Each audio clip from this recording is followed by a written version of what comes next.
Hey guys, this is Jimmy with LinuxNerd.com, and today we're going to look at MX Linux further and look at the default programs that come right out of the box for you. So we're going to switch over to MX Linux right now. Here we have MX Linux installed on the computer here, and we're just going to click on the menu button here, and we're going to go through some of the options it has. For accessories, for instance, we have Application Finder, where we can find and launch applications installed in the system. We have Archive Manager, Bulk Rename, Catfish File Search, Clipit, Conky, Manager Conky, Toggle, Featherpad, Calculator, Git Hash,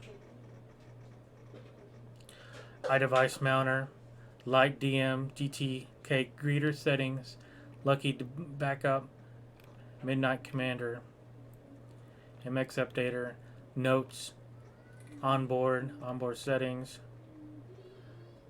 Orange Global Time, Password and Keys, Screenshot, Sensor Viewer, Task Manager, Number File Manager, Touchpad Indicator. Under Development, we're going to have Glinky, Icon Browser.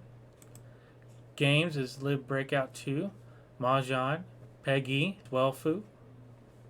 Graphics, we're going to have GNU Image Manipulation Program, that's going to be GIMP, GScan2.pdf, LibreOffice Draw, Nomics, Simple Scan. Under Internet, we're going to have Firefox, GNOME PPP, HexChat, Thunderbird, Transmission. Under Multimedia, we're going to have Alice Mixer, Ascender CD Ripper, Clementine, GMTP, GUVC View, Pulse Audio Volume Control, VLC XF Burn.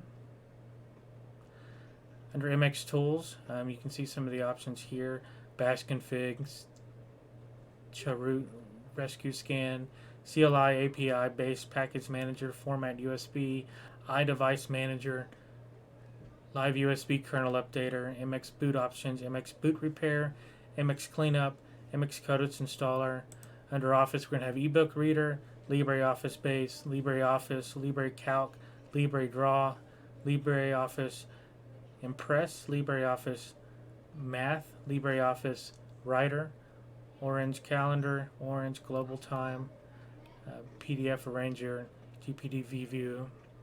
So we're going to go here to Accessories and Application Finder, and this allows you to quickly go through some of your programs that you have installed also. So you can see right here some of the things I just read, and you can search for this very easily for the development, accessories, games, graphics, internet, multimedia, MX Tools, Office, your settings, and your system. So this has been a look at MX Linux. MX Linux, if you check distrowatch.com, you're going to see that it's been #1 for quite a while now. That has MX Linux at 4,582 page views per day on average. You can see on the last series we looked at Manjaro. Next time we're going to look at Linux Mint and see some of the options it comes with. And you can see on down the screen Debian and Ubuntu and Elementary, Solus, Fedora, Zern, and so forth. So MX Linux again is going to be based on Debian, so it's one of the branches of Debian. And so I hope you enjoyed this review on MX Linux. Hey nerds, you can check out my website or click on this video to learn more about Linux. Make sure you hit that like button, comment, and subscribe. And don't stop being nerdy. Thank you.